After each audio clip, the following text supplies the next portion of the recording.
ఈ రోజు కథ మార్పులేని మనిషి. ఒక ఊరిలో ముగ్గురు అన్నదమ్ములు ఉండేవారు. పెద్దవాడు సూర్యవర్ధనుడు, రెండవవాడు చంద్రవర్ధనుడు, చివరివాడు బాలవర్ధనుడు. తండ్రి వీరికి విడిచిపోయిన ఆస్తి ఒక మామిడి చెట్టు మాత్రమే.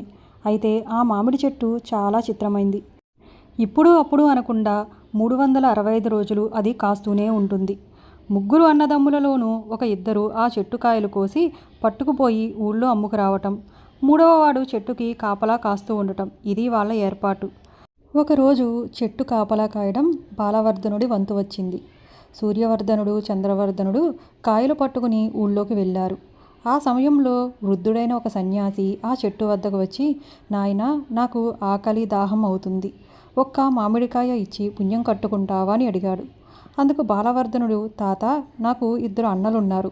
వాళ్ళిద్దరూ ఈరోజు పళ్ళు పంచుకుని వెళ్ళిపోయారు. అందుచేత వాళ్ళ కొమ్మలు తాగటానికి నాకు అధికారం లేదు. నా వాటాలో కొమ్మలు అవిగో, వాటిలో నీకిష్టమొచ్చినన్ని పళ్ళు తీసుకోవచ్చు అనేసరికి సన్యాసి సరే అలాగే చేయమన్నాడు. అప్పుడు బాలవర్ధనుడు చెట్టెక్కి 4 పళ్ళు కోసి సన్యాసికి ఇచ్చాడు. అవి పుచ్చుకుని సన్యాసి సంతోషంతో వెళ్ళిపోయాడు. మరునాడు చెట్టు కాపలా కాయడం సూర్యవర్ధనుడి వంతు. వృద్ధ సన్యాసి సూర్యవర్ధనుడి వద్దకు వచ్చి బాలవర్ధుణ్ణి అడిగినట్లే సూర్యవర్ధనుని కూడా అడిగాడు. సూర్యవర్ధనుడు తన వంతు కాయలలో 4 కోసి సన్యాసికి భక్తితో సమర్పించాడు. సన్యాసి సంతోషించి వెళ్ళిపోయాడు. మూడవ రోజు చంద్రవర్ధనుడు చెట్టు కాపలా కాయటానికి ఆగిపోయాడు. వృద్ధ సన్యాసి ఇతని వద్దకు కూడా వచ్చి కాయలు అడిగేసరికి చంద్రవర్ధనుడు తన వంతు కాయలలో 4 మంచి కాయలిచ్చి సన్యాసిని సంతోషపెట్టాడు. కొంతకాలమైన తర్వాత ఆ వృద్ధ సన్యాసి మళ్ళీ అన్నదమ్ములు ముగ్గురుని కలుసుకుని, అబ్బాయిలు, నాతో రండి, మీకు చిత్రాలు చూపిస్తాను అని చెప్పి వెంట పెట్టుకు వెళ్ళాడు. కొంచెం దూరం పోయేసరికి వారికి ఒక సముద్రం కనపడింది.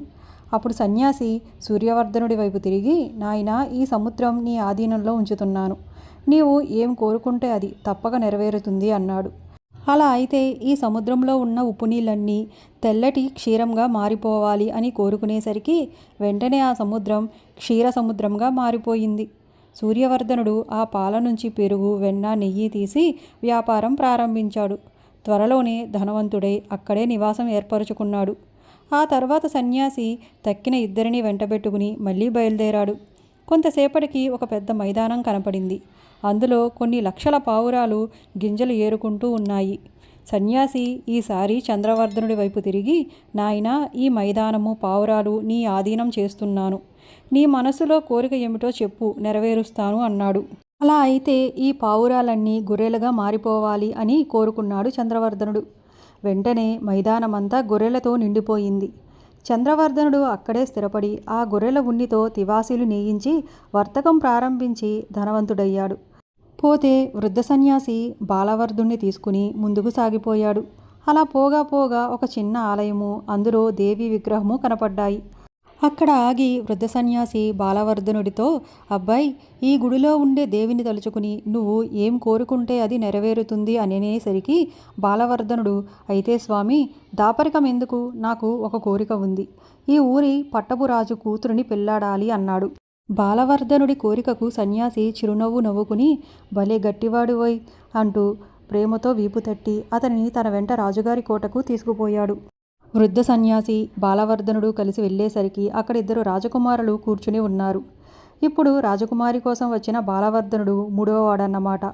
రాజకుమార్తెను పెళ్లాడటానికి 3 యువకులు పోటీగా కూర్చునేసరికి రాజుకి ఆలోచన ఏమీ పాలుపోలేదు. ఆయన వృద్ధ సన్యాసికి నమస్కరించి, మహానుభావా, మీరు సర్వజ్ఞులు, మా క్షేమం కోరినవారు కనుక వివాహ విషయంలో మీకు తోచినట్లు నిశ్చయించండి అన్నాడు. అప్పుడు వృద్ధ సన్యాసి 3 గులాబీ మొక్కలు తెప్పించి 3 యువకుల పేర్లు వాటిపై రాయించి రాజకుమారిని స్వయంగా అందరి ఎదుట నాటమన్నాడు.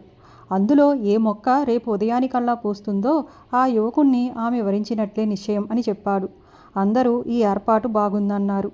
అందరి ఎదుట రాజకుమారి 3 మొక్కలు నాటింది. సన్యాసి మహిమ వల్ల బాలవర్ధనుడి పేరు రాసిన మొక్క మాత్రం మరునాటికల్లా చక్కటి పువ్వు పూసింది. మిగిలిన 2 మొక్కలు నాటినవి నాటినట్లే ఉన్నాయి. కనుక రాజకుమారికి బాలవర్ధనుడితో అతి వైభవంగా వివాహం జరిగింది. ఆ దేశాచారం ప్రకారం అడవిలో ఒక కుటీరం నిర్మించుకుని నూతన దంపతులు 5 ఏళ్ల పాటు అందులో కాలక్షేపం చేయాలి. ఆ ప్రకారమే ఇప్పుడు బాలవర్ధనుడు, రాజకుమారి నివసిస్తూ ఉన్నారు. ఇలా ఉండగా ఒకనాడు ధనవంతుడైన సూర్యవర్ధనుడి వద్దకు సన్యాసి ఒక బిచ్చగాని రూపంలో వెళ్ళి, చాలా దాహంగా ఉంది, మీకు దేవుడు కోకల్లలుగా పాడి అనుగ్రహించాడు కదా, కొంచెం మజ్జిగ తేట ఇప్పించి పుణ్యం కట్టుకోండి అని ప్రార్థించాడు.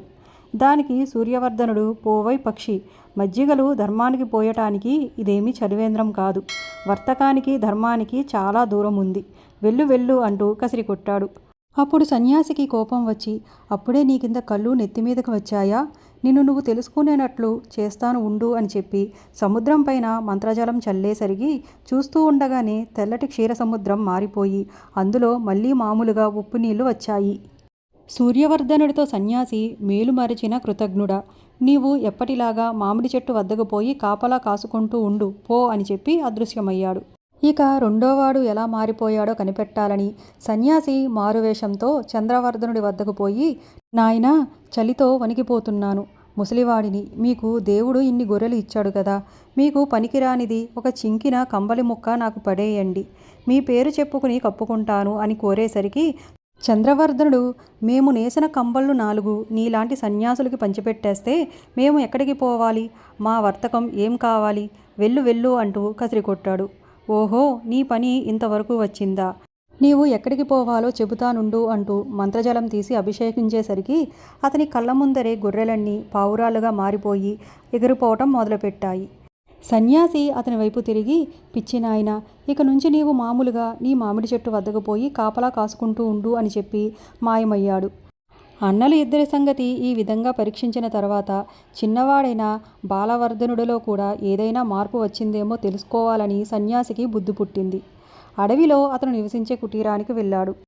సన్యాసి ఒక ముష్టివాని వేషంతో సరిగ్గా భోజనాల వేళకు కుటీరానికి వెళ్ళి ఆకలిగా ఉంది అన్నాడు.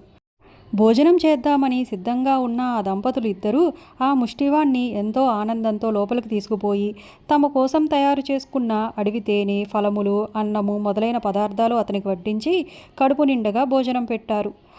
అబ్బాయి, మేము 5 ఏళ్ల అరణ్యవాస దీక్షలో ఉన్నాము, ఇంతకంటే ఎక్కువ ఆదరించలేకపోయాము అని సానుభూతి తెలిపారు. వారు భక్తితో వడ్డించిన భక్ష్యాలు ఆనందంతో ఆరగించి సాధువు చిరునవ్వు నవ్వాడు.